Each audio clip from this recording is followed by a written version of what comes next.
Test. 1 2 1 2. Hey everybody, we're back. Episode 9, the live event here. With all the boys, Carlos Solo Race Car, Nasty.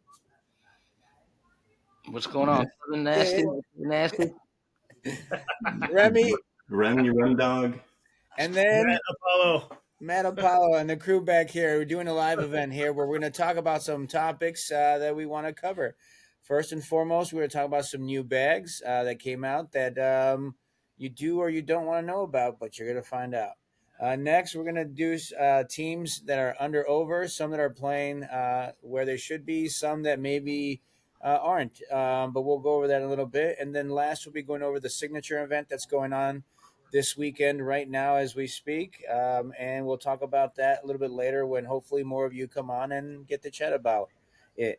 And then maybe a little open talk about where we're playing, what's going on, and some other topics. But anyway, here we go. We're going to take it off with that first topic and the new bag drops. And Matt, take it away. What are you going to start with? The Ultra RVs finally came out. The in between of the RS and the R. Same fill as the RS, slightly smaller than the R. I've had my set for since the second drop because I wanted to get the cooler colors. And they've been good. They take some time to break in. I've noticed that a lot of the newer bags take a lot of time, and maybe it's because I got a dark set, so the darker color sublimations maybe take a little longer to do. But other than that, they feel good so far. Keeping it along they probably have too many of the letter variations of the item, but other than that, I've had a lot of fun with them. What do you like better out of all those so far? I mean, you're the big Ultra Ultra guy, but what's your favorite out of all those coming out? The original R's seem to be the most consistent for me, but I seem to be able to have a little bit more fun with shot shaping with the RSs so far. And the R's, they don't like the RVs. I'm sorry. Yeah, I was going to say original R's. Yeah, they don't. I don't know. I feel like being probably because I haven't shot with them enough. I don't feel that I have the cuts and all that stuff available just yet because I haven't thrown them enough. They're there, but I feel like because they have that same similar smaller feel as the RSs. I feel like I'm thinking that they're like the RSs and I can play with them aggressively like the RSs, and I can't do that just yet. And maybe I got a different thing to do with them, but right now I like the two extremes because the middle bag for me doesn't seem to do it. If I throw the middle bag, I'm going to throw it like a traditional Viper R. I wouldn't play with it like an RS. I feel like an RS is more along the lines of its own. Yeah, it makes sense. What same carpet? Are they sticking to the same carpet? Yeah, Yeah. it's the same one on all three. Both sides, fast and slow side. Okay. Nice. Yeah. Nice. Rem, what do you got? Yeah, as far as like all the new ones coming out, I mean, it's still kind of early to tell what they're all going to be like. But I mean, that slow Wolverine carpet is real popular right now. Which Kingslayers, Apaches, Notorious, like Goated, and I think Cornhole Scenarios got new ones coming out. Sabretooth, I think. But they're all using that different carpet, which I like a little bit better than the Viper R slow carpet side. I think it's a little more active, but we'll see. I mean, like I said, they're still kind of new. Some of them are getting too floppy. I mean, Brotherhood Guardian X's have been my favorite for a couple of years now. I'm on my second set already, and they're getting too floppy for me now too as well. But I'm curious on all the other versions from all the other companies, to see if I can find maybe not a smaller template, but I don't know, maybe a different, more filled bag so it doesn't get as floppy, But yeah, there's a bunch of new ones coming out. They're out there. You go to these like states and regionals, you see a bunch of people using them, and everyone's trying to get them broken in so they can see what they're capable of doing, But there's a lot of bags out there, so. Oh yeah. Matt? Yeah, the market is probably a little flooded when it comes to bags. You can find any bag, any manufacturer, any design, and almost any template that you can. Yeah. How do you eliminate the bags that are Or can you? Is there like some sort of way that you eliminate so you don't have so many, or do you let them all compete until kind of the nature takes its course? You know, like some just don't make it because of funding or Well, whatever. fortunately for the bag companies, all people are different. So what's good for me isn't good for Matt. You know, if Right. I don't like the floppy, someone else will. You know, like Matt will play way better than I would with floppy bags or something. You know, but you know that's the good thing of having all those companies and all those options. You know, and their ACL has a lot of regulations, so you can't make like 18 styles of one bag. You know, and other companies can. You know, and change fill type and template size, and that's where you get your options, and that's why you have to go to other companies. So, to me, it's a good thing. I like having all those companies and all those options. It sucks spending all the money trying them, but there's other people out there that will let you try them out and use them, and that's a good thing to do. That's probably the best way to do it. Go to your blind draws, go to your regionals, go to your ACO events, go to all your favorite events, and Yeah. ask, "Hey, can I throw those real quick?" I mean, even in the ACL, for example, even in the rules, you can inspect the other players' bags. It's part of it if you want to throw them. I guess might be an interesting way to do it, but go to a blind draw like a normal person and show up and ask them. So somebody's got those bags, unless it's like a very much smaller group or brand. Yeah, yeah, yeah. Oh, Merrick popped in. He said the Lunatic has that same slow side you were talking Yep. about, Remy. Yep. Forgot about swag. Yep. Yep. Swag bags. Yeah, they got some good bags too. Yeah, that's the thing. I'm in agreement. There's definitely a lot of bag company out there, a lot of bags coming out, and a lot of competition. But it's good options for all the players, like you said, Rims. I mean, some bags work perfectly for other people, and some bags don't for other people, and it's just a matter of finding the right one for yourself. I mean, just like everybody else, you'll go through. I mean, I don't know. I don't play a bag, one certain bag a whole year. It's like Remy does. I mean, we change bags every couple months. Just to Yeah. figure it out. True. But I like the options. I like the options. It's good that it's that many options out there for yourself. It's just a matter of you finding the right bag, and like Remy says, spending that amount of money trying to find the right bag could be a pain. Yeah. Yeah. Spending $20 at a blind draw to find out you don't like that bag because your partner throws it. Bag sucks. Blame it on the bags. The bag's fault, right? Yeah, Yeah, no, it's never my fault. It's always the you bag. can always see if people want to trade bags too. I've also noticed that. I mean, it's happened to me a couple times where I one time traded a set of bags because this guy had a set that he didn't like the way it worked. I'm like, I don't mind, and then I switched out some Vipers for them, and I think it's actually one of Matt's favorites from one of our last episodes. It was the Viper B. It was like Oh a yeah, blue my bag. breeze. Yeah, he had mentioned that, and then I didn't like him per se too much, so I traded up, and then with someone else, with a local guy named Frankie Lupo.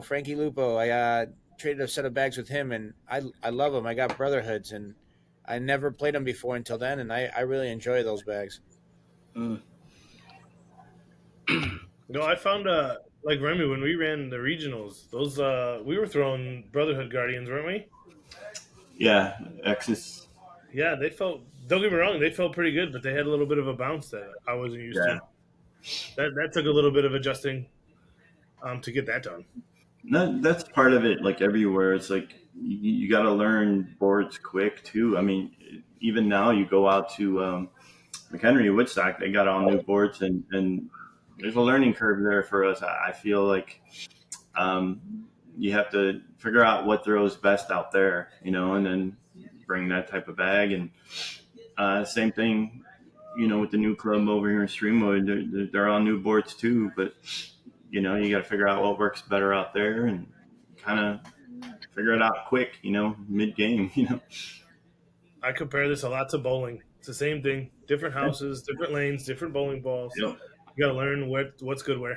And quick, like Rem's saying, you don't have much time because That's you know true. if you're playing rounders, you literally have whatever innings you have. If you're playing like blind draws, you have a little bit more, but still, you Got to know. get there early and get on the boards. Hmm. That, Rem, that's how yeah, playing behind you, Rem. Is that live? No, Oh, Nope. gotcha. no, it was yesterday's. They're live. I think, what did we say? Like 1:30? 1? Yeah, I think ESPN Plus today Yeah. for the semifinals. Yeah. And what's up, everybody? Join us. We see some of the people on the chat there that are now watching. Appreciate you. If you want to chime in with anything, bring on some topics or say anything, let us know. Hey, it's good to be back, Pete. Sneaky Pete. Sneaky. Sneaky Pete. Hey, What do you guys like actually throwing now as far as bag wise? What's your favorite bag right now? I've been throwing Viper R's, of course, and OG No, Vipers. don't stay. No. Yeah, OG Vipers, believe it or not. I've been throwing those lately on slower boards, playing in, I think it was like Remy said, at different at different places. You'll find that different bags play better or worse in a couple Yeah. places Yeah. I've been playing lately. The Viper Arts have not been the ticket. Right? OG Vipers, like the originals that are not carpet, they've been playing really well and they've been able to move and sneak in and all that stuff. So kind of what Remy said, I just stick to one brand. That way I can compare them all equally, or at least pretty close. How about you, Carlos? Last time I saw you, you were throwing butterflies. What do you want to now? Oh no, that I have yet to throw butterflies in a serious play. It's usually been my brotherhoods lately, or I'm trying to get these logics broken in. These logic zincs are really nice that I want broken in. They're almost there. They're still like the corners are a little still too well set. They're not like broken in yet. But those are the two. I was messing with some the Lucianos for a while. But like I think they gotten a little floppy on me, and I think I'm starting to like a more fuller bag. That's more my type. I like a fuller bag in my hand versus a smaller template. Um, I tend to have a hard throw anyway, so like I feel like those bags are good to get around bags and stuff. So that's about it. Those are the three really right now. Those butterfly, those the butters, those I like them. It's just I feel like no one ever wants to use them, so I don't get to use them much. So, but one of these days, and Some they're not even teammates. fully broken in yet either, too. So I gotta start using them. That's me. What about Nasty? I've been throwing my BG Valkyries the last couple months. I'm trying to find some bags I really like to throw them. I'm starting to not like them as much as I used to. They're getting more broken in, a little more worn than what I like. Um, but I mean, I've been trying to break in and throw our go to bags at notorious go to bags, and those are starting to break in a little nice. I think I'm gonna start throwing those and see how that works now. Nancy, do you like a slow or a fast bag? I don't Me? think I've ever been able to pin you because you got a pretty low hard throw and run, but you run bags. Yeah, I like. It depends on the situation. Depends how I'm throwing too. But normally I like a slow bag. Yeah, I normally like a slow bag. Um, Not too slow, but slower than fast bag. I prefer. I ran into a lot of slow bags. I'll tell you, the last couple times I played, I'm like, holy smokes! Yeah, if you're like Brennan's Exactly. Brennan Viper RS, those things are like a 3, I'm like, holy He's got smokes, so man! broken He's outside rubbing them on the concrete. in. Yeah. Like, he throws those things so well, though, man. I mean, that's his thing, man. He He's throws those. right down the middle all the time. That guy's got it's an automatic throw with that same spin and everything. Yeah, good thrower. Good Well, throw. I mean, that's good for him because he uses his block game more to score and do what he wants to do, man. He sets that block up and he does whatever he wants with that block, man. Yeah. He's good that way, man. That's awesome. I had a hard time throwing them, and I felt bad for Brendan. I felt bad. I threw crap with those things, and then go to find out that the very next game, he goes, man, let's change bags. You're not working. I threw the same with my own bag, so it didn't. It wasn't the bags. It was me. I'm trash. And James said, "What about a rooster slow bag?" Yeah, he throws some pretty slow ones. Yeah, Yeah. Those are like Avalanche now, I think. Sub-Zero's Avalanche. yeah. Yeah. What about you, Rem? I'm all over the place again. I like a slower bag. I find myself throwing better with the slower bag, but you go to blind draws and a lot of people don't want them. Yeah. And you have to know how to throw the other ones, run them. Yeah, I don't know. I mean, to me, if it was singles or something, yeah, I'd be throwing a slow bag. I'd be throwing like a Brennan type slow bag, a 4-ish or something, to where I could try to work the other parts of my game and see what the other player can do around that, as well, This kind of leads into the question that Remy just said. A lot of people that blind draws don't like the bags. Do you think having people know their PPRs, DPRs, and all the other stats plays a role in what kind of game that they play? Like if you shot a 5, but you won the game, like you shot better than your opponent, is that more important to you than having a 9 PPR or a 2 DPR or some sort of stat chasing line? And I only ask that because the stats have become a lot more relevant in a lot of our blind draws and our leagues and events. Mm-hmm. When I first started playing, nobody cared. Nobody wanted to do them. Nobody wanted to futz with the computers and all this other stuff. But now that it's out there and people are like, "Oh, I shot a 9 yesterday, or I shot a 10 yesterday, or I'm doing this here and I'm struggling over here." Like, does it help you more than it hurts you, or does it hurt you more than it helps you? Well, in my opinion, I believe that it kind of puts you where you want to be, or where you want, like a stepping stool. But like we came across that where there was a lot of people that goes, I don't want to know where I'm at, but they Mm-hmm. play every week. You know what I'm saying? So to me, it's like, all right, let's go play a sport, but don't ever tell me any of my stats. Like I've never heard of, like, you wanted to play a game and not know how you're doing. That to me does not make sense, because even the old school guys who a lot complain, you kind of do want to know where you're at, right? Because it's like it gives you an idea where, hey, maybe I won't throw that airmail when it comes down to, and I can be up a little bit more on PPR. But like you're Yeah. saying though, like you're saying, I've had some matches where I'm not that high of a shooter, but I know that I've got people to play to my 4 or 5, and they're really good players, and then we just dirty the board. And sometimes you win. You can win with the dirty board, and you're not going to get a high PPR, but you got to know when to do that and who plays differently when there's bags on the board. But I think PPR, it really has put me to want to get better, to want to get a little bit higher, that you believe that you're a better player than your PPR. At the same time, though, it's a good idea of where you stand with the group that you play against too. Because it shows everybody's, if you have Scoreholio or ACL, it shows you where everyone playing that you're going to play with that night. So, but that's my opinion. I don't know. I think a lot of people like it for bragging rights, or I like to see it because if you ever heard everyone's probably heard the term, but play up or play down. Yeah, Like if you're playing a player that's better than you generally play a little better. If you play yeah, a player that's not as good as you kind of slack off and try riskier stuff, and your stats will suffer because of it. I think that happens to a lot of us, and you can kind of. I like looking at the individual performances to see if I was able to outplay that player, or they outplayed me, and what mistakes I made to either lose or win versus that person. Because there's a lot of us that are float between 8.5 and 7.5.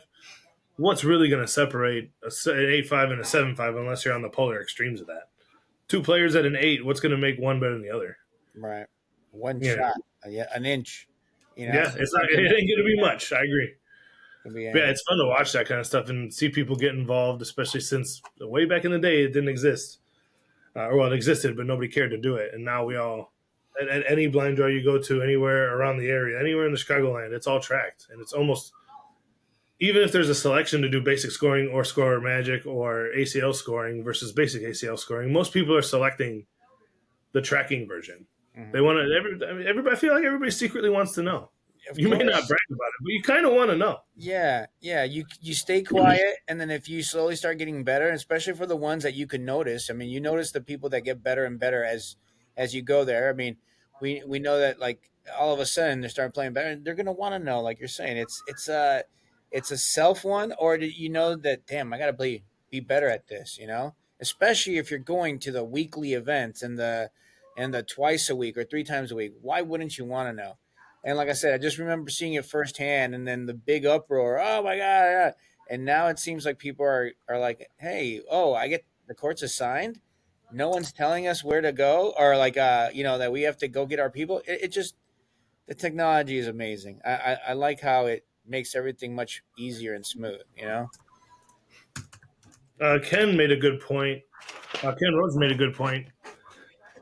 He says that bags seem to stay consistent for the player only for a short amount of time because the field just ain't there after so long. I tend to agree. I think once they get past that point, that's why I have several sets of Viper R's at different breaking stages.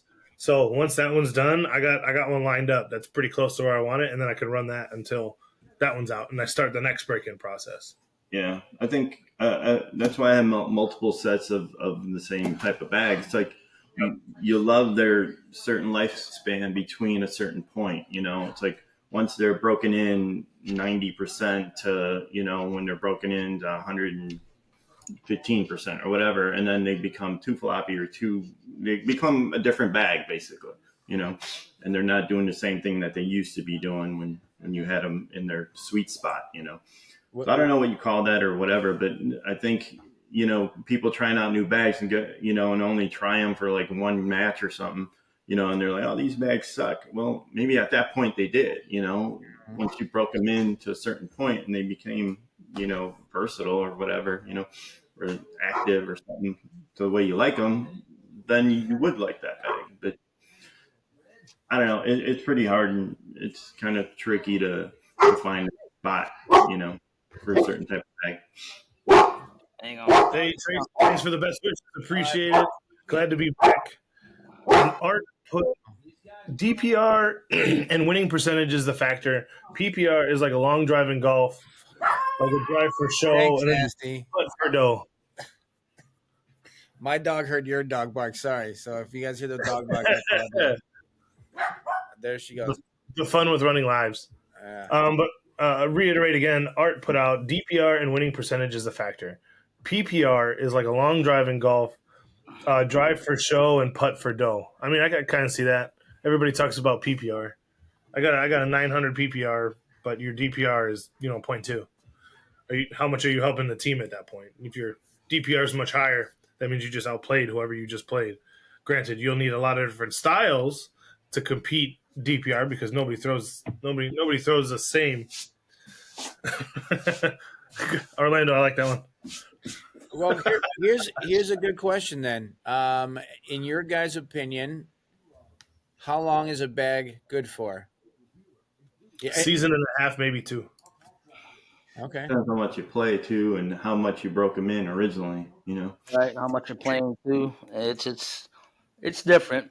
It's different by bags too. I mean, it's not just different by bag brands and material. I mean, it's going to be different for everybody. Unfortunately, I mean, I could go through a damn 6-7 months without a change of bag and it still feel decent. But some people will go 2 months and theirs is like done because the amount of throws they get in, the amount of times they play. It's. I think Herb goes through bags like crazy. All his bags seems like I just got this. What the hell? This looks like broken in, like it's almost done. Yeah. Everyone's breaking is different as well. I mean, people break them into that at 100%, and they're freaking done. Yeah. I like to get them to like 70, 80, and then work on the rest. Right. Yeah. That'd be the goal. You get your money's worth too. It's like you're wasting so much of that life. The bag, but. I don't know. I guess some people like them that way too. So, yeah.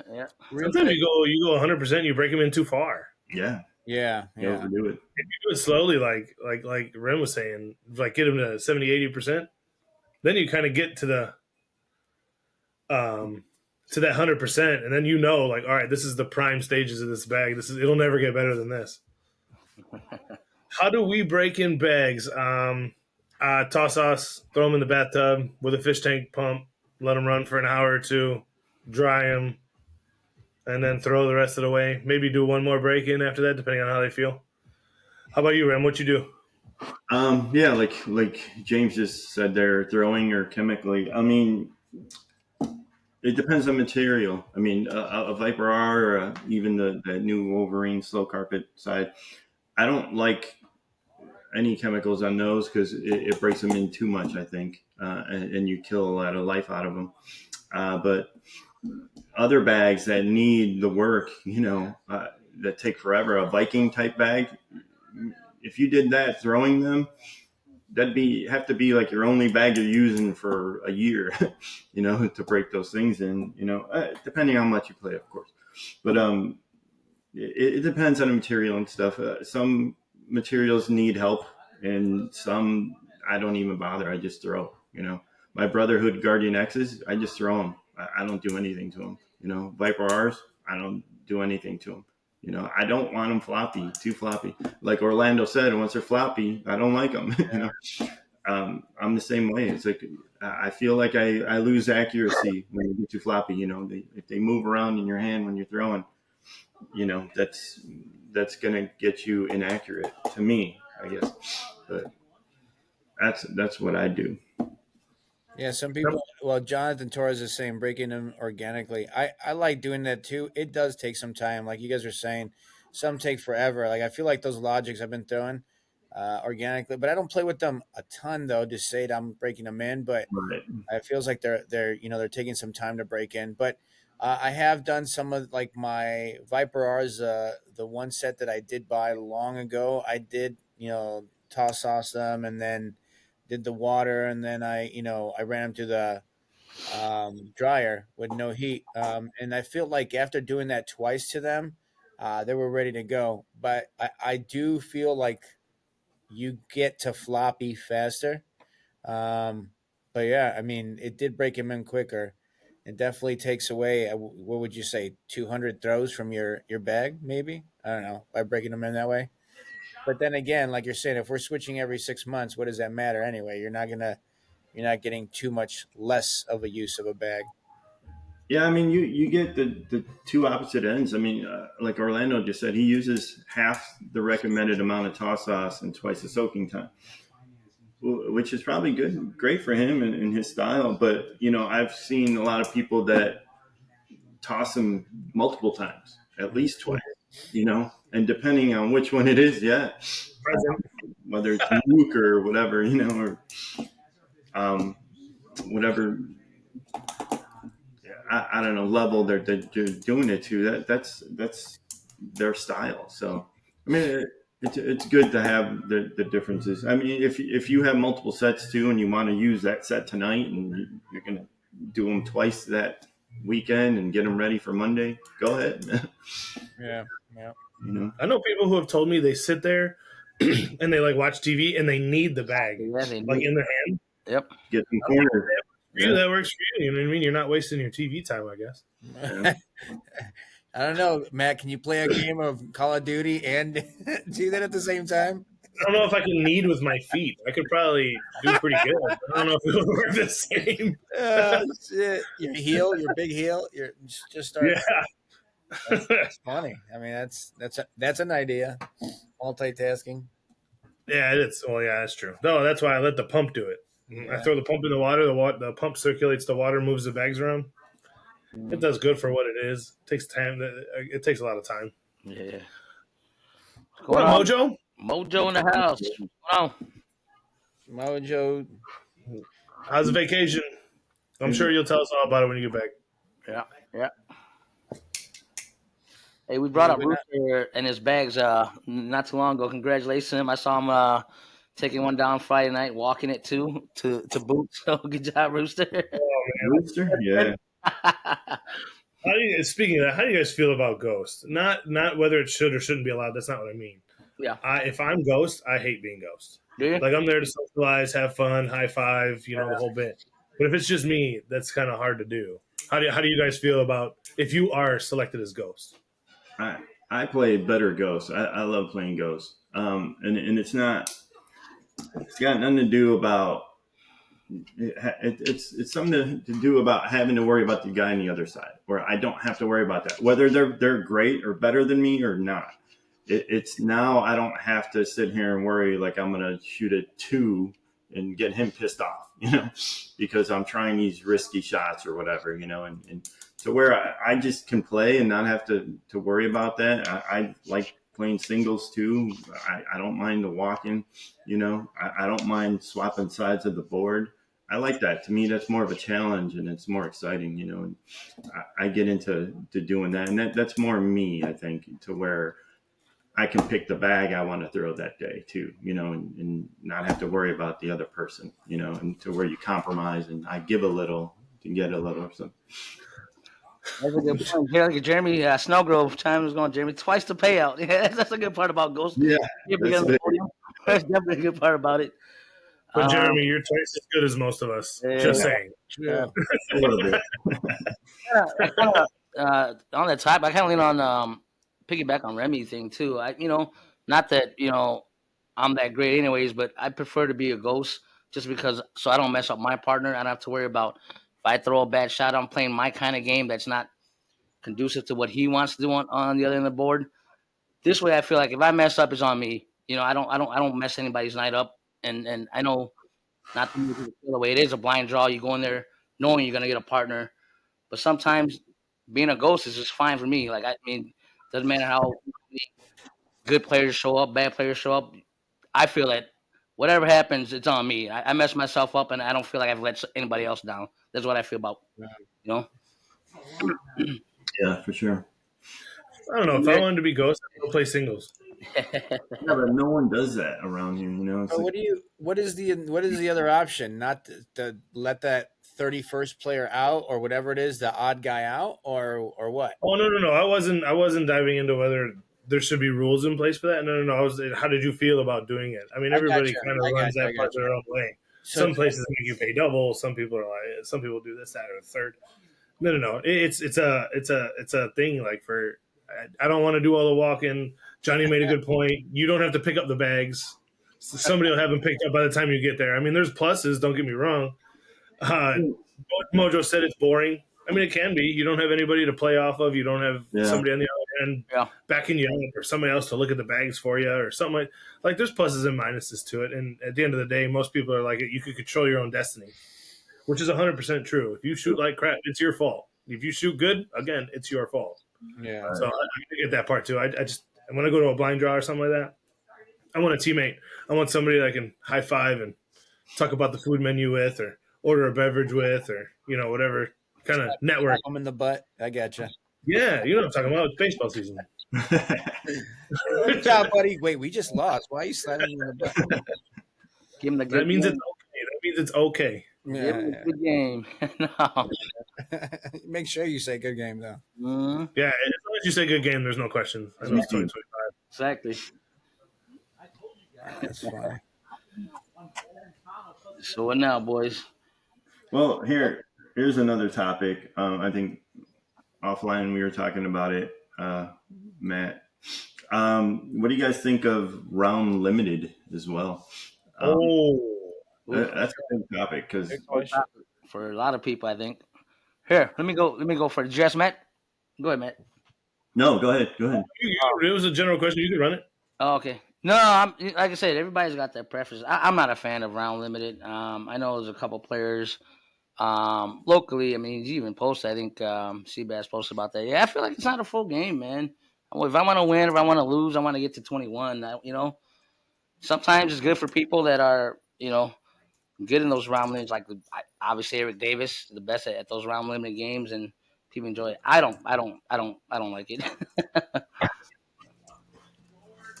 How about you guys? I'm cool with it because sometimes like if you do have a ton of people, it makes it go by quicker. The only people it would mess with more with me, it's the like I was comparing it to wrestling, right? Where it's like 1 or 2 points are going to make a huge difference, and when it's like really really good people or people who are very well matched up, it's going to be a slow game to get to 21. But this way, you get there a little quicker. Where if it's like a team that's about to get wiped out, you're hoping for 12, so it's not the killing isn't go as long. But yeah, in my opinion, I'm okay with it. But yes, I would love to play to 21 if there's time. But for time, and I think that's where it's okay. Yeah, I tend to agree with most people's sentiment. It's it's tough to play because every shot counts, and you have no chance to come back. The moment in 11 rounds, momentum really isn't going to switch, or at least not. I don't think it's going to be enough to change the game. I'd rather play to 21. I do think if you're trying to get a bunch of matches and play against a bunch of different people in a night, round limited is the way to do it. But it would really suck to go to, especially if you're doing ACL something or ACO something where you travel and you're out in 2 games.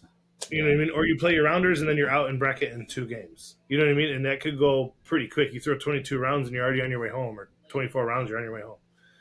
That part would suck. Locally, it probably wouldn't be so bad, but what do you guys think? Like as a general thing, is it better for the game as far as for people that are watching it? You know, is it more exciting? I mean, you take a 21 game and these guys are just running bags and they're canceling each other out, and it's consistent four-bagging.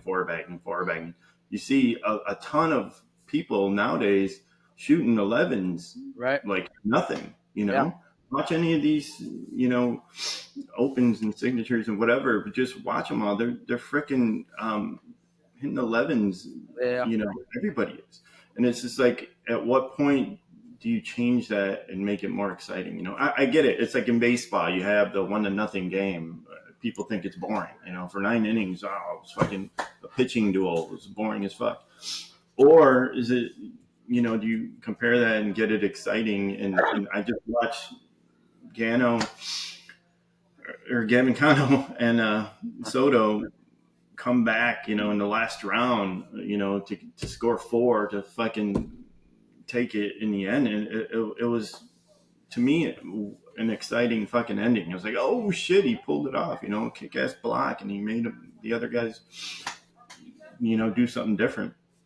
Yeah, it's like Jeremy said. I feel like it's definitely more fun to watch. The round limited game is definitely more fun to watch. It seems like every shot is more crucial because you can get behind in 1 inning and it's going to take you.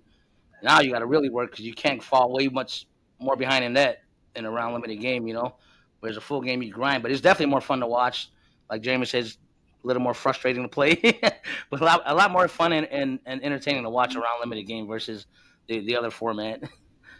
I mean, that could go either way, I think. I mean, people say, well, you know, you come out cold and you don't get a chance to play and warm up and during the game or whatever. But it can change from game to game. You know, it's like, I think Ruben played Soto, and Soto was on fire yesterday. And then the following game, Soto wasn't even close to it. But what's the excuse there? You know, there's...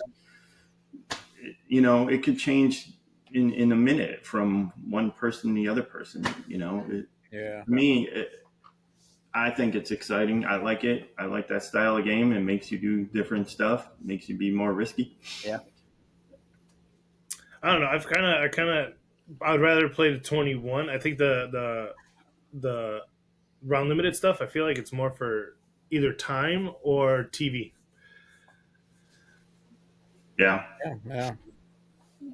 Keeps it moving. I'm not a huge fan of like if everyone's ever done like Swiss Holios or something like a Swiss where everybody's round has to finish and then you guys can go. Like the pacing of that is so slow.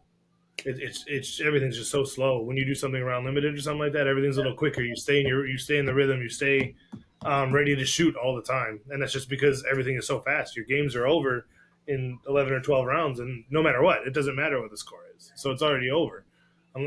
However, most of the games all of us cornhole heads talk about are not the round limited games. We talk about the Jordan Powers and the Jay Rubins and the Sebastian versus Devin Harbaugh and games like that are marathons, not sprints. Yeah. And those are the games we talk about. We don't talk about round limited games. Yeah, but that's for like the big fans too, you know. Oh no, that's what I'm saying. The cornhole heads, we talk about the long games. We don't talk about the short games. Yeah. Same as that's what I said. Like I TV. said, 1-0 in baseball is a boring game to most people, you know. Well, it's one of those things where it kind of goes back to baseball, like you're saying. If you understand the game, it's not necessarily that boring. Right. Totally. You understand what they're trying to do, it's not boring. Yeah. So what Rem's saying is cornholers start taking steroids. We need to make this more fun. Just kidding. Yeah. Like in baseball. Oh man, that's a whole other topic we can jump into another day. Maybe not steroids, but Right. that's a long topic. Yeah. Or how about really quick on the bag topic? So it sounds like people are this is new to me. I just found this out that people are getting their bags ripped up if they're going to TSA. Um, that's Yeah. crazy to me, man. I never even thought that would be an issue. But yeah, be careful out there. Make sure you get them. I think put them in your suitcase because if you walk through them, they might cut them open thinking there's something else in there. It's crazy. Well, we don't want to. We can just assume what they think it's in there. I'm just saying, but like that's crazy to me. That like if you're wearing a probably cornhole hat with some sort of sport like sponsorship with the hoodie or a sweatshirt, and then they go here. What's in this real quick? Let me rip it up. Just dress the part, I guess, is the Right, key. probably. Dress the part. Dress for the position you want to have. You know. Oh, that's crazy to me. But yeah, watch your bags. That's been a thing. I don't know if it's been a thing for a long time, but there's been several posts. I know more recently there was one that looked all taped up and Yeah. had it all the way around, and it said TSA inspected or something like that. Yeah. That was Just drive there. You don't have to worry about it. Just try. no, just mail it to somebody who made it out there first, or a friend out there, if you can. I know that's not always possible, but most of the places these tournaments have are very populated areas. Mail them to yourself. Yeah, there's some people saying, Mojo's saying he's never had his cut. Yeah, I mean, I would imagine that it's just, I don't know. We talk about cornhole all the time, but I guess around the U.S. maybe there's places that have no idea what it is, and Hopefully, they cut them after the tournament. yeah, right on your way back. On the way home, yeah. Don't cut them on the way there. Oh man, can you imagine if you're going over there and you have no one would go with just two sets of bags, but say you have two and they cut one of them open or something. Oh my gosh. And the boards are fast, and the bags that didn't get cut or slow, or are also fast or something like that. The other, Contradicts the board. no kidding. Oh man. But I wonder. Johnny said, "Check the bags in." I mean, that could be true. However, if you bring them on the plane or you put them under the plane, I mean, you're still transporting what they perceive as something you shouldn't transport. Wouldn't they still open your bag and then cut that bag? What's the difference? You know what I mean? I think they run the dogs by the in the back and make them smell the luggage. I don't think they would do it if you had to carry on. I don't know. I'm not TSA. I don't know. Jeremy, why are you traveling with 12 sets of bags? Mojo said I had to wait for Jeremy to get 12 sets. That's one Duca, man. Shit. Dude, that's 48 bags. They could bring a lot of bags. And you know what the best part is? I can't speak for Jeremy. I've only seen him throw a handful of sets. But if he's anything like the rest of us, we show up with 6 sets or 4 sets and we throw one. Maybe 2. If I was sponsored like him, I'd have a shitload too. That's true too. Yeah, for sure. So, all right. Where's a break-in are they at? Do you guys want to move on to the next topic of the show? Sure. Yeah, sure. Oh, Or if anybody, Jeremy. Oh, my Lanta. or if anybody's Okay. got comedy want to talk about anything, that's cool too. Bring anything Oh up. yeah. If you guys want any, Keep rolling. yeah. But this one, we're gonna let Matt start off with. It's teams that are together, partners that are together that are Oh, yeah. are playing let me bring higher that than up. they should, and then some that are maybe unfortunately not playing as good as they should be. But anyway, Matt, take it away, buddy. Let's start off. Yeah, I'm pulling up the stats here real quick for pro doubles, and the only reason I want to bring up pro doubles was because there was a lot of hype around some of the teams that were put together. Like I'll start off with the teams that, in my opinion, are not performing as high as the hype said they should. First and foremost, for me, being that I'm an ultra guy, Devin Harbaugh and Jeremiah Ellis were teams that I was very excited to watch, or was a team that I was very excited to watch. And it's just because I'm an ultra fan. That's just me. But I haven't seen them do too much throughout the year versus other teams that had the same or similar hype, like Mark Richards and Tony Smith, and they've absolutely been killing it going for the four-peat tonight, or this afternoon, in the semifinals for doubles in the round limited format at Signature One. Jordan Power and Cheyenne Bubenheim. When that one came out, I was kind of like, I wasn't too excited about it, but watching them play together, they're absolutely killing it throughout. I always like Gavin Cano is one of my favorite players, even though I can't play as good of a dirty game as he can. But he's exciting to watch for me. Him, and several other teams are tied here at number one. Soto and Cano, Richards and Smith, Power and Bubenheim, and Burton Jr. and Chamberlain are all tied for number one. With the ACL stats as of 327 at 800 points apiece. And then just kind of watching those guys and girls do what they do. I mean, it's nuts. And a lot of teams like our guy Jay Rubin and Ryan Trader, they've had a little bit of a struggle through up to this point. I mean, it's not over. They got time to figure it out or get everything back in line or whatever the case was. And they got the firepower to do it. I mean, it's one of those things where you just got to be good that day. Maybe, you know what I mean? Yep. Well, I want everybody to be successful, but there are rankings. You know what I mean? There's points associated with this. Got any opinions on those, Remy? Or you got anything to add or take away? Yeah, I mean, it's hard to like dominate in this sport to me. You can do great one year. I mean, Jeremiah, he's going through what, sophomore slump, everyone's saying, he did awesome last year and his rookie year, and now he's having trouble, But, you get like lucky bags guys, Smith and Richards, and they're shooting awesome together. They've been, their second year together now or something? Yeah. But they're doing great. So yeah, doubles is a different world to me. I think it's like, bags is Trader and Rubin. Is it because of bags? Who knows? Switching bag companies. There's a lot of things. Cheyenne, she switched bag companies too. And she's doing good with Jordan. But I don't know. I mean, it's hard. It's not easy. It's a great sport for that. It's hard to stay consistent though, man. It is interesting to see. I know you said doubles is a different animal, and I agree. It's interesting to see who throws. So if you let's say so and so are teammates. Who throws whose bags? If you're sponsored by two different people, or you throw two different bags under the same sponsor, how do you determine who throws what? You know what I mean? Like, that's an interesting topic too. Or how often do they change? Because I don't think, for example, Jordan and Cheyenne throw the same bag. I think they throw two different bags, if I'm not mistaken.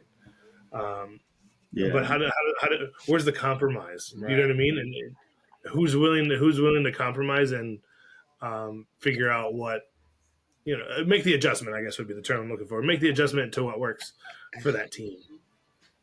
No, I should make him hopped in. Hey, which trader, Mojo? Which trader? One of them is actually shooting lights out right now. Yeah, you better watch out for Mason and Cash. You're talking about teams, man. Mason and Cash, them two little kids, boy. Oh, Captain Gorski hopped in, and he's got a good point. ACL points are also based a lot on attendance. Yeah. Yes, you do need to perform, but attendance plays a big role in your numbers. So if you get perfect attendance, you'll be naturally higher on the board, even if you didn't finish very well. That's a really good point. Yeah, Jeremiah is a UPS driver like Gorski is, which is cool. But yeah, I get it. I mean, you definitely gotta play, man. You gotta practice. Yeah, well, I think last time we were on, I mentioned at the beginning of the season. I said I kind of predicted the struggle that Ryan and Jeremiah might have, because we've seen it all the time. We have not seen a player come out on fire their rookie year and follow it up the next year. All we see was sophomore slumps. I can't remember a rookie coming out on fire one year and the next year follow up with the same thing.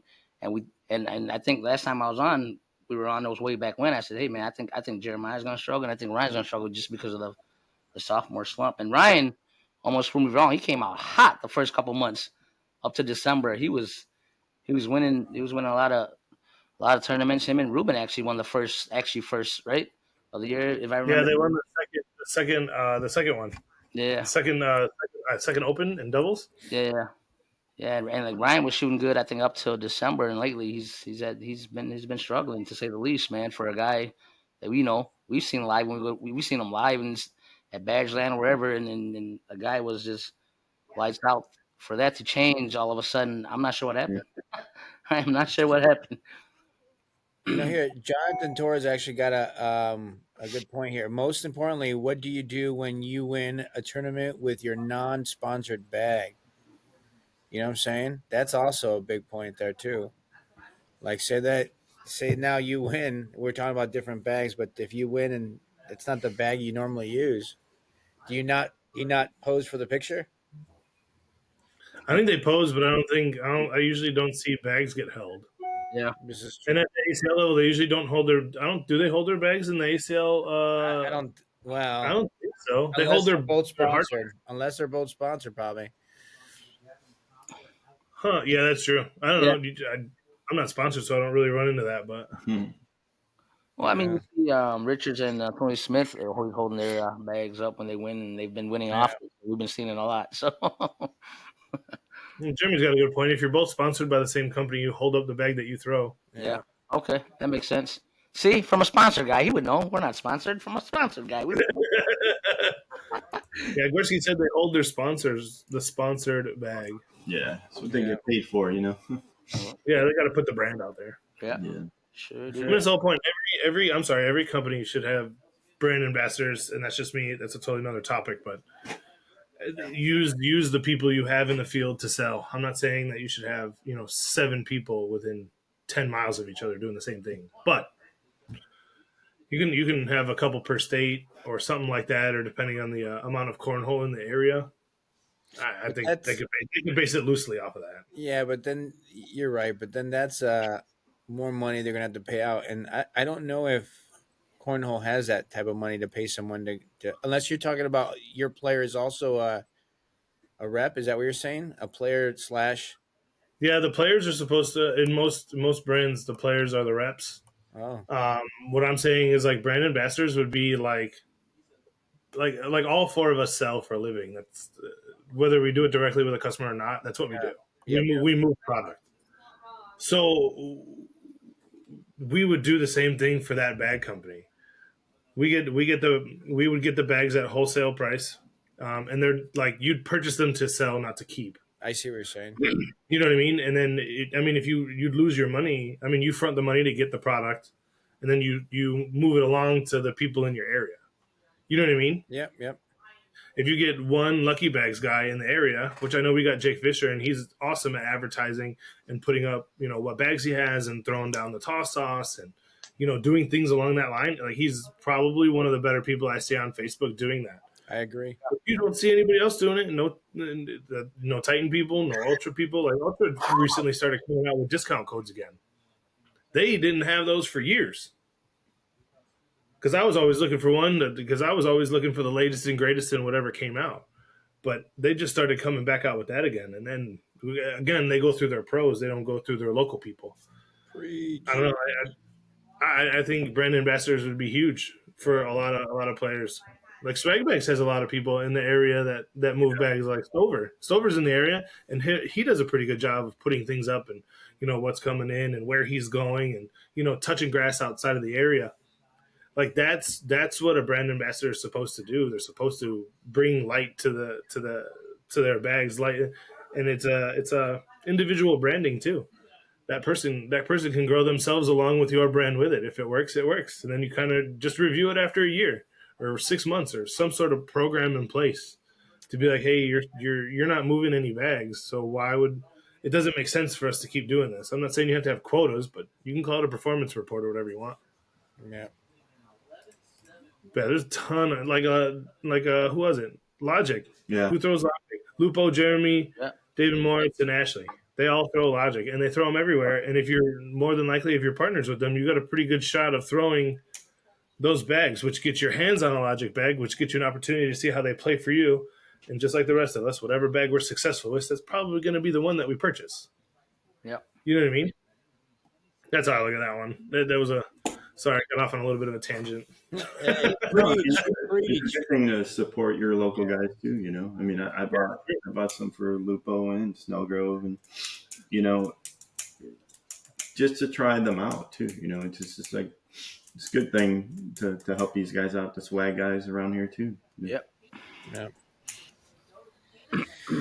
Yeah, yeah. That's should we wait here? Let's look.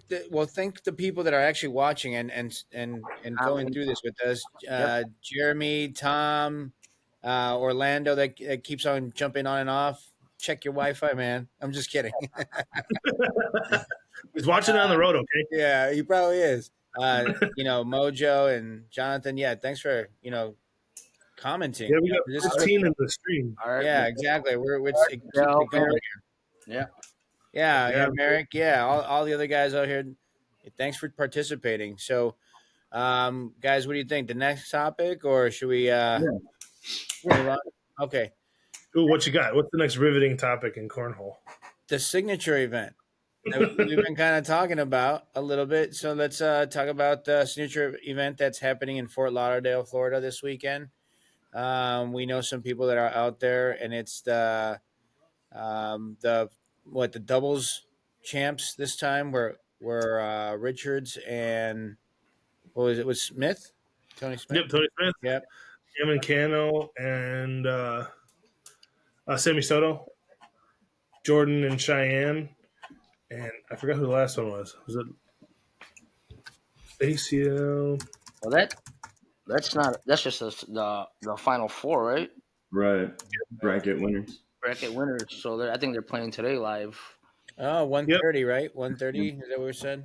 Yep, about an hour from now. Yeah. On ESPN Plus, if you have it. Any predictions? If you don't, let me bootleg it. That'd be great. I think Tony and I haven't watched this whole weekend. I've been so busy, but I think Tony and Mark runs it again. Although I'd like to see Gavin and Soto win. They were one of the teams where I was excited to see because those guys are two great individual players, and seeing them team up, I don't think they've won as much as I thought they would. It'd be nice to see them win. Same thing with Jordan. Jordan and Cheyenne is a good team that the last time they played, they got double dipped by Tony and Mark, Mm-hmm. if I remember correctly, and they gave them a good run. So I like to see that. And they, I believe they go back to 21, right, for the finals. That I'm It's not. not round limited. I don't know. That'd be interesting. And that's why would you want to? Why would you want to do that? I don't like that. I think If it's yeah, round limited all the way up, you round limit the end too. Keep it consistent. Yeah. John, I'm going for Sammy Soto and Gavin Cano. Matt Schuler said Graham and Jacob Trzynski. Oh, Johnny, this is a rerun? No, it's not. Is it really? That'd be horrible if I find that out. It's like WWE. It's all pre-made.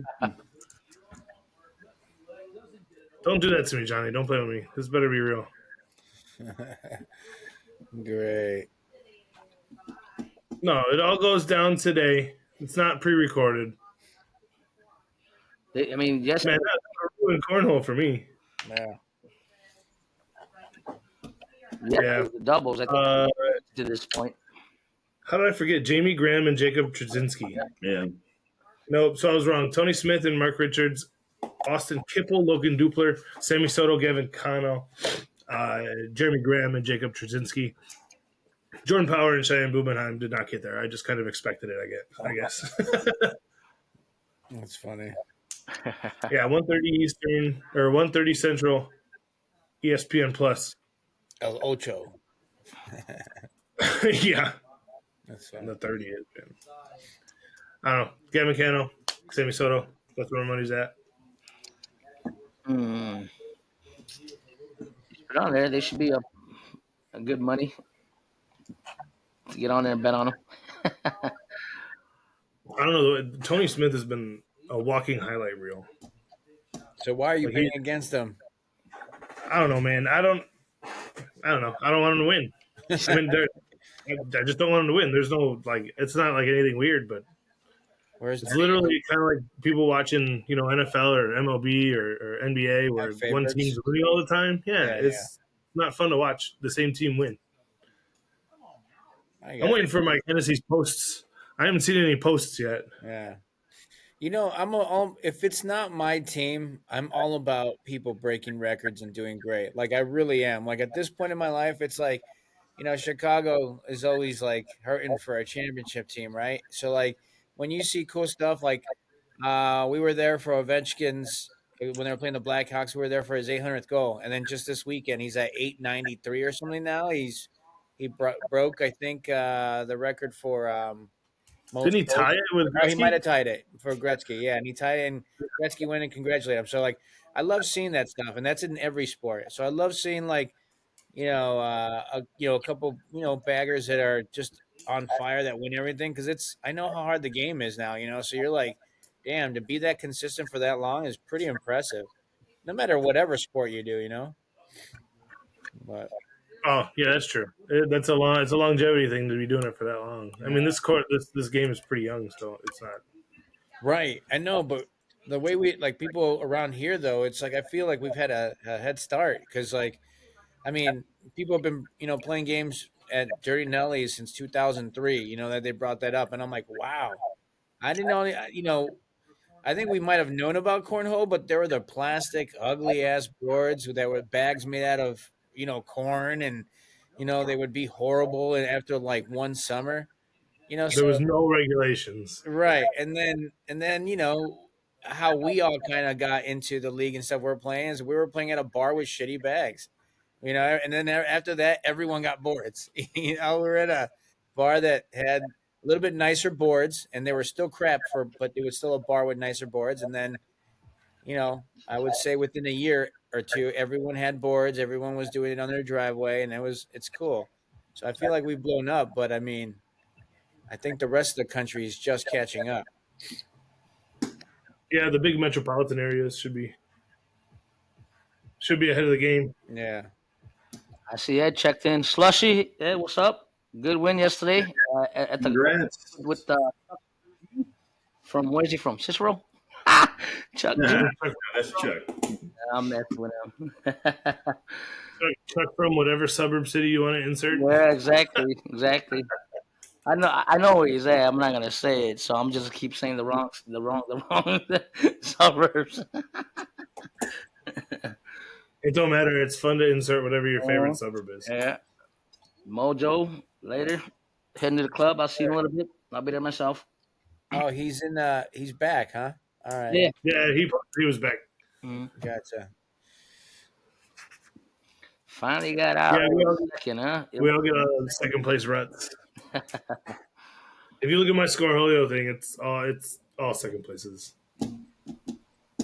It helps when you get Chuck too as a partner. Yeah. Hey, he had to play good too. Okay. Oh, of Oh, course. sure. He plays lights out there, dude. Oh. Slushy himself Yeah. has been there like 4 or 5 times, and he's shooting way up there too. He's playing awesome. Yeah. His ass off. Good to see. Yeah. Show is.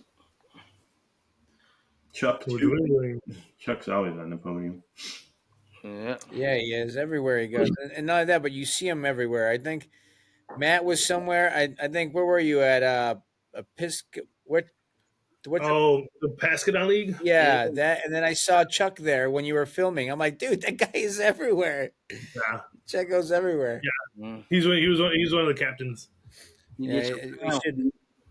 Yeah, man, that guy. And then I was talking to him. We were having a little, good conversation, and I go, man, you must win a lot. And he was being very, very modest, and he's like, well, I go around and play a lot, and so like we had a little slight conversation because I was wondering how much, if there's like money to be made, because he's more of a winner than most people I know, and he had said an amount. I'm like, damn, that's pretty good to do something that you really like, and it being almost basically a little part time job. It's I don't know. Even the pros don't do that hot. Like your top pros. I mean, unless you're doing something locally where you don't have to do all that traveling and stuff. Right. Nothing real crazy. Just what do you call it? Some weekend money, cash money, nice dinners or something. Yeah, yeah, and I'm then always good probably for that. and maybe like getting there, no, or like or not. Oh, like traveling. Usually the sponsors take care of that stuff. The That's what I'm further up, saying. That's kind of getting paid. I mean, you don't have to come out of your pocket, you know. that's true. Oh Damn. boy. He Ed just put what Chuck finished with, and it was like it's pretty nuts. 10-2? 996. Yeah, No, 996 for the night. 996 for the night. That's pretty darn good, if you ask Oh, me. maybe well, he put 10-2 and 948, and maybe that was in rounders. Yeah, Yeah, so I'm maybe. guessing. I'm guessing it was Cornelius again. If they shot that, it probably went to PPR and Cornelius again. Yeah. 1 and 2. Yeah, That is yeah, such a weird yeah. setup. 1 and 2. Yeah. But they flip a coin, and for some reason, it's a coin flip. It's not automatic. 1 and 2 is a coin flip, and it seems to What, land on that thing like 90% of the time, almost. what do you So guys wait, think of that? what do I think of that? Yeah. I'd like it as a part as long as there's other options available, and it's some sort of random coin flip, card pick, dice roll, whatever. I'm okay with it because then it prevents, or hopefully should prevent, somebody from trying to manipulate the numbers. It's still. Sorry to interrupt, man, but it's still a coin. It's still a coin flip between Yeah, PPR and wins losses too. It's not and between Cornelius style, where it's first, second, whatever, or first and yeah. middle. I So know there's a bunch of it's different flip coins. variables that get flipped for Yeah, that specific scenario that we're talking about, but yeah, as long as it's like that, then I'm cool with it. Because if it's that's how it's gonna be, that I wouldn't want. But yeah, if there's some sort of random where it could be like one and last, or you know what I mean, then that's fine. 1, 2, 2, 3, 4, et cetera is fine. yeah. As long as there's other versions where, because you can't manipulate all the numbers, you can't fabricate it to appease all the different formats. You know what I mean? You can try and cater toward one, and that's it. Yeah. Yep. Yep. Yep. And yeah, it does deter the new players because last and second to last getting paired together is probably not a very good feeling. But that's why, like I said, it's not. It just seems that it's been that way for a while there because it's just the way the coin's been flipping. But it's not set in stone. It is a coin flip where you have an option. What is it, first and middle versus Cornelius? I'm not sure what it was. It's first and Yeah. yeah, Yeah, there should be several different ones the last time I played over there. So there's several different ones that it could be. So it's not. There's a lot of There's only things that would fall into place like that. Yeah, it's a tough one. It's discouraging. Like if it ends up being that, and you're like in the middle, you probably have a decent player, but 1 and 2 are generally pretty good players. 3 and 4 are generally really good players. yeah. There you go. Thanks for the clarification, Ken. So top was the Cornelius style, or top middle is the Okay, yeah, that's the other side of the coin. yep. Yeah, I knew there was more than one. I knew it. Yeah. Yeah, speaking of Ken, he runs the Northern Illinois Cornhole Club.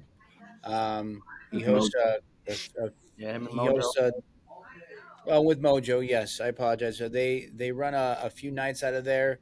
Look them up on Scoreholio to see when they're playing. Um, yeah, he does a great job. They both do, and come for the drinks and the snacks. Come to play bags. That has a good place, cool place to go and hang out. Yes, sir. But So who else is still on here? so what do we got, gentlemen? Oh, we still have 10 people watching with us, so it might. Yeah, guys. Any topic you guys want us to cover or talk about? Anything exciting going on that we don't know about? Yeah. Any back alley cornhole? we can go on a personal thing. What are you guys working on at this point in your game? as far as like from what you've played to what it's like around you to what you want to do. What's your goal as far as where you want to be? I mean, whether you're shooting for a certain PPR, or just what are you guys planning on doing?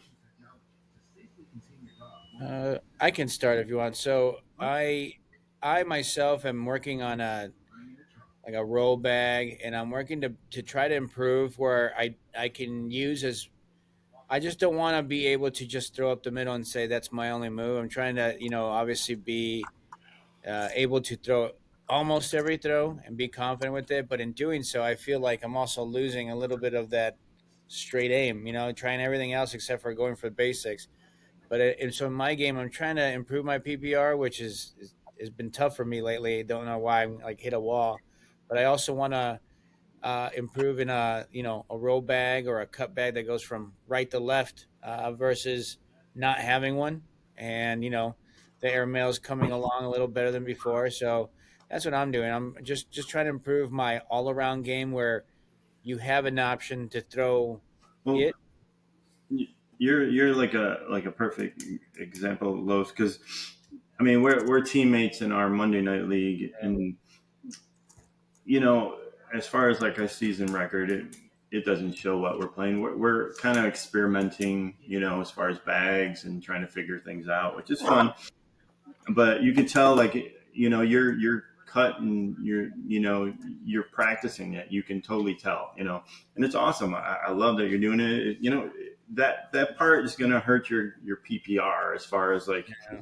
learning, and there's nothing wrong with that. Take that dip and learn something new, because once you get it down, once you get it going to where it's natural for you, your PPR is going to go way up. It's going to go back to normal, and then it's going to go beyond that because you learn something new that's going to help you get bags in the hole, and that's great to see, and props to you for doing that. That's awesome. It's good to see. Yeah, thanks, man. I mean, I don't like. There was a point where I thought I was a good player, and then you start playing everywhere else, and you're like, "Holy crap! I've touched the tip of the game." Because then when you start seeing like we see, but some of the people in our chat, you see a Snowgrove doing a roll, or you see a Miguel doing a shot, and you're like, "Damn, dude, how do you do that?" And then the only way you do it is you try it, and then sometimes the only way when you're trying it is during games, and I'm trying my best, but I am hitting like a wall where when you're practicing something like Remy hit it perfectly, it's you start to dip in other things, going, "What am I doing?" And it's just overthinking. It's a game that is easy until you let your head get into it, and then you're like, ugh, what should I have done? Should I have done this? Should I have done that? But it's also a thing. I'm very competitive, so that doesn't always help either. You're like, I got this shot, and then you widely miss, and then you get a four or hurt your team. So it's definitely a learning process, but it's one of those ones that it humbles you to learn that no, I am nowhere near where I would love to be, but I also see some of the incredible players that are doing these shots, making it look easy. So hopefully one point I get there. But that's me. Um, but yeah, that's me. What about Remy? Since talk about it.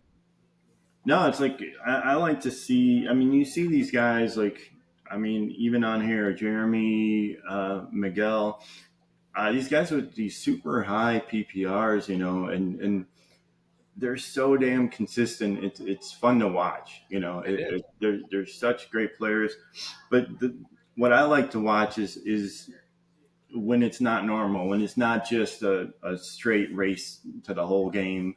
When they have to hit those clutch air mails, when they have to collect this bag that's freaking hanging on the side, which you think is uncollectible, type things.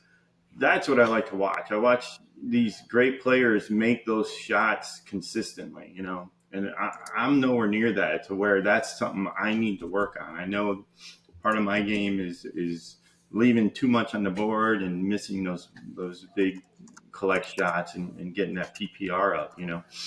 Um, to see them do it, it's like inspiring. So it's fun to have a goal to be that eventually, and get that part of my game up to where I can compete with people on those higher levels. It's fun.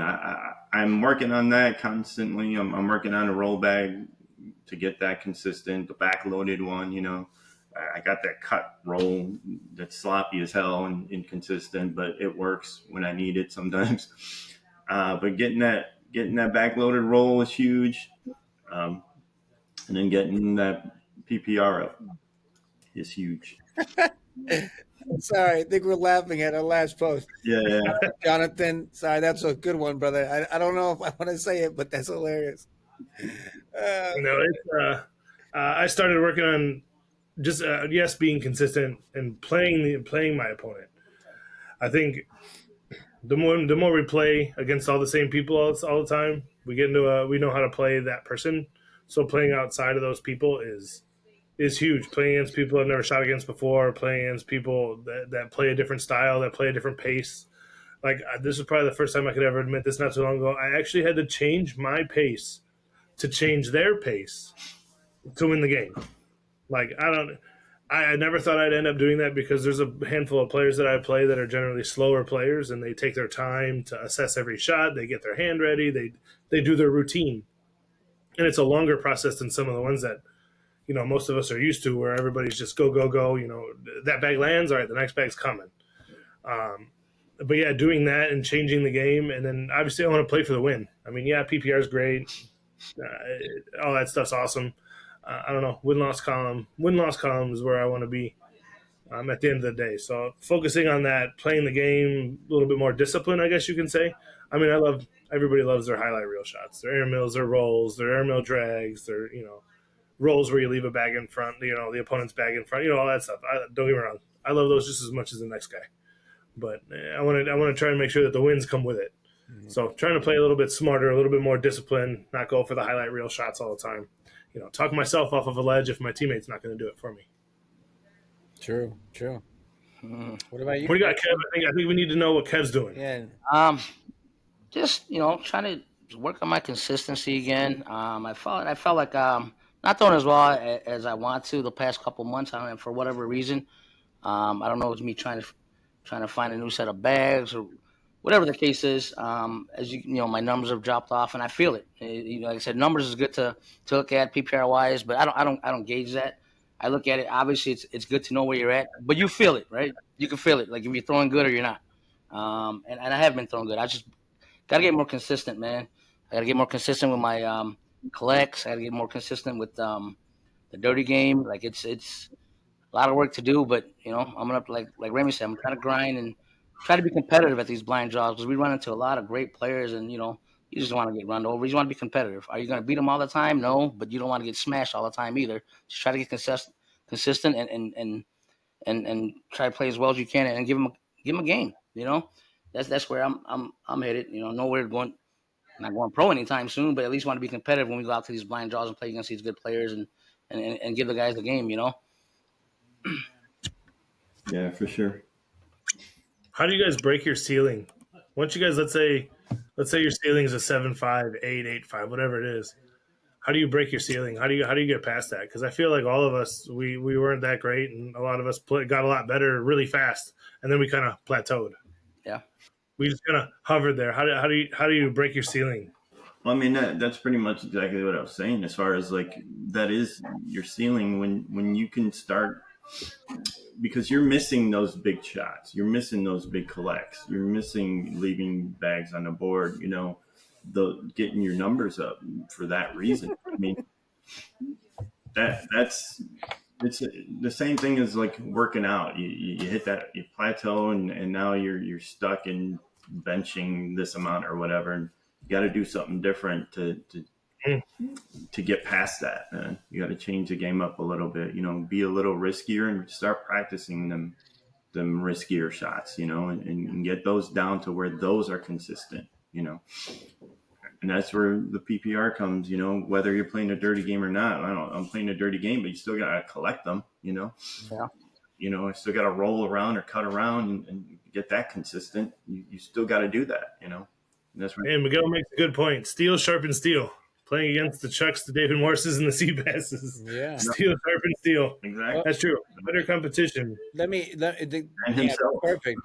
Yeah, like for instance, like we there, part of our league that we were in, you can see that the people that were once on top have now fallen a little bit back, and it's because they haven't learned or attempted to try the new shots. They keep playing their game in the same game, and you'll never improve if you don't try the hard shots. And there's just not the straight shot, and then the push, and then the airmail. There's like six different shots you can do these days. So it's one of those things that if you never learn it, you're gonna you know fall behind. We're in a league where there was certain teams were 1 and 2, and now they're like 8 and 9, 10. In our league, and it's because the lack of improving with the game. The game's gonna blow you by like any other sport.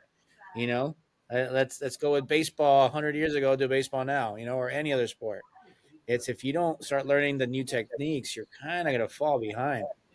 So I mean that's just my thing there. You have to move with the times. That's true. Yeah. I agree to that. Yeah, that's true. Johnny said basically playing discipline. Like, Yeah. do you go for the airmail to gain 2, or miss a give up 1, or land on the board for the wash? You want to You, get that wash, obviously, at the least, right? That's the yeah. Well, that's what's going to separate a lot of people. You know what I mean? There's a lot of people who want. And for a long time, I was super guilty of it. I always want the home runs. I always want the ESPN highlights. we all Going do. for the airmail drag, going for this or going for that, or you're down and around, and you feel like you need to do something really weird to try and catch something that you made a mistake on already. That's I get. I've never- I mean, I get that you call them ESPN highlights because that's what the big shooters are hitting, in big times. But that should be a normal part of the game eventually.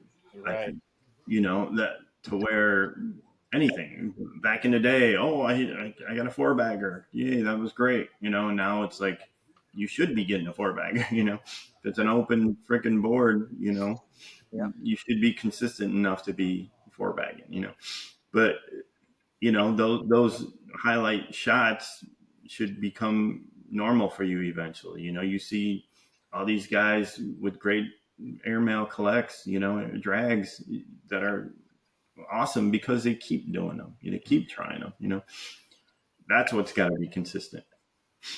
Yeah. Yeah, I don't know. I feel like it's a tough thing to practice unless you practice it intentionally, meaning you're not doing it during something organized.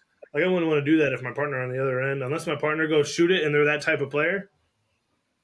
You know what I mean? That's what I need to do. Like, that's what my partner's calling for. So if I do it and I miss, it is what it is. Yeah. But if they don't call for that and they're like, hey, let's go for the wash. I got you. I'm gonna get you back. You know what I mean? Don't do that.